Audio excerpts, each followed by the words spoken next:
Giorgio. Hello. Hey, how are you doing today, sir? Good. Is this B-sox? Yes, it is. Hey, how's it going? Not too bad, man. You're in Buffalo right now? Yes, I am. How's the weather? And where are you? Des Moines. Well, I mean, so we are currently on hold because we may need to get out of here to Syracuse, but they're expecting the storm of the century.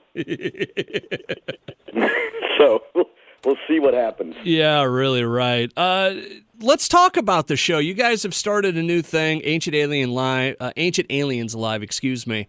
Where did this idea come from? I mean, was it just the next evolution of what you guys do? What was the thinking here? So Ancient Aliens Live was created mainly because of COVID, where for 2 years the world stood still.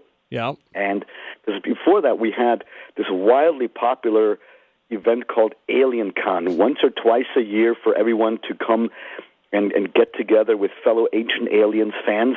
And due to COVID, that was, canceled. And so when we had time to discuss, we thought, well, maybe after this whole thing is over, we should have still an Alien Con a year, but also maybe have a road tour so we travel to the fans. And so starting tonight, we're in Buffalo, and then we're heading to Syracuse and Lynn and Schenectady. And then next year, we have an additional 12 dates in which we basically travel across the country, and we come to a city near you with a 90-minute live show where you get to meet us, you get to ask us questions, and we have a 90-minute presentation for you guys. And I've done 4 of these in the summer of 2022, and the fan reaction was awesome, and everybody was happy, and so we're back, and we're really stoked to come out and see everyone. Ancient Aliens Live coming to Hoyt Sherman February 17th right here in Des Moines. So you get a 90-minute presentation, then Q&A essentially.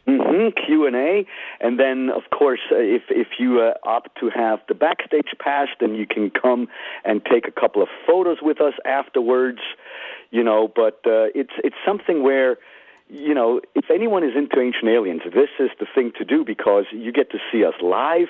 David Childress will be there. I will be there, of course. Nick Pope, William Henry, Dr. Travis Taylor. And like I said, from the experience we've had, the people were beyond enthusiastic welcoming us to their towns. And so I can't wait to visit Des Moines on February 17th, and I hope that many, many, many fans will show up. Hoyt Sherman's a beautiful building. You guys are going to love it. So essentially, this is a different show every night is what you guys are doing, right? With the question and answer, it can go a million different directions. Yeah, the main for hour and 15 minutes, hour and 20 minutes, that is give or take the same. Yeah. The presentation. Change up the topics. Yes. But no, it is, look, it absolutely is a new show every night because, we're not records. Yeah. We're not, tapes. So, that we know of. You could be a robot here, Hey, you never know. Isn't that what the show teaches us? I know. You could be sent here from someplace far away, and it is aliens. So you never know. You never know. I can neither confirm nor deny. We'll have all the details on the page, but it is ancientaliensLiveTour.com for the more details. For the person, obviously for the person that's an Ancient Aliens fan, they're going to get, Ancient Aliens out of this. But let's say there's a skeptic that's interested in it. What are they going to get out of it? Are they going to come out a believer? Are they going to come out with more questions and answers? What about those people?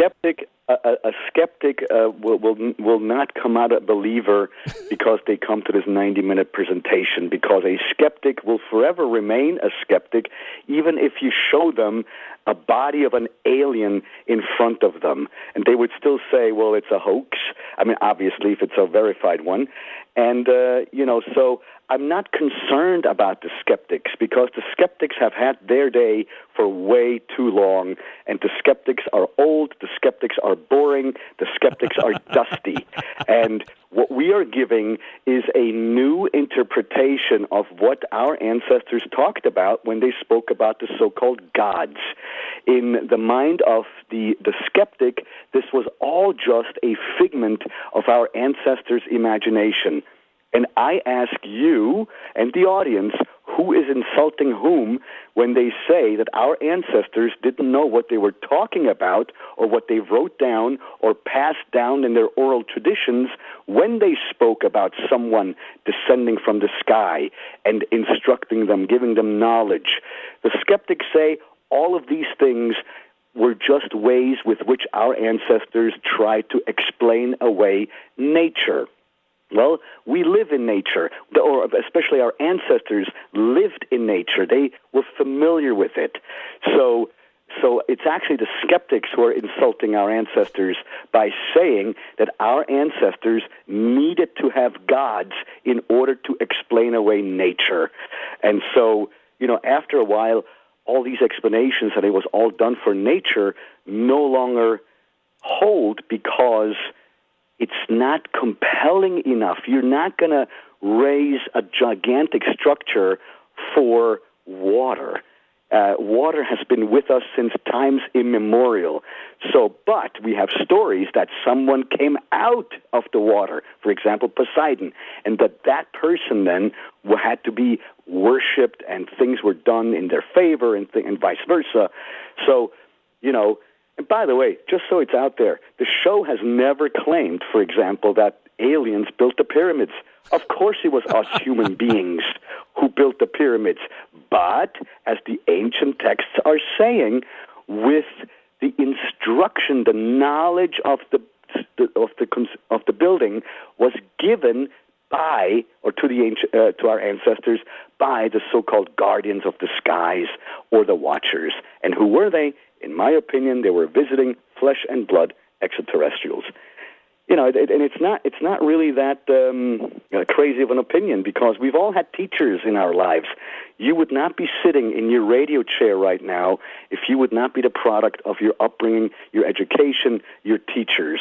And all we are saying is that a long, long, long, long time ago, on Earth, we received the first teachers. Somebody came here to teach us how to do agriculture, how to do mathematics, astronomy, all these different things.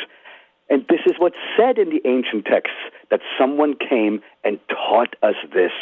So they were our first teachers. And how on earth that is insulting is a big, I don't understand what these skeptics are saying, because without teachers, you could not have life.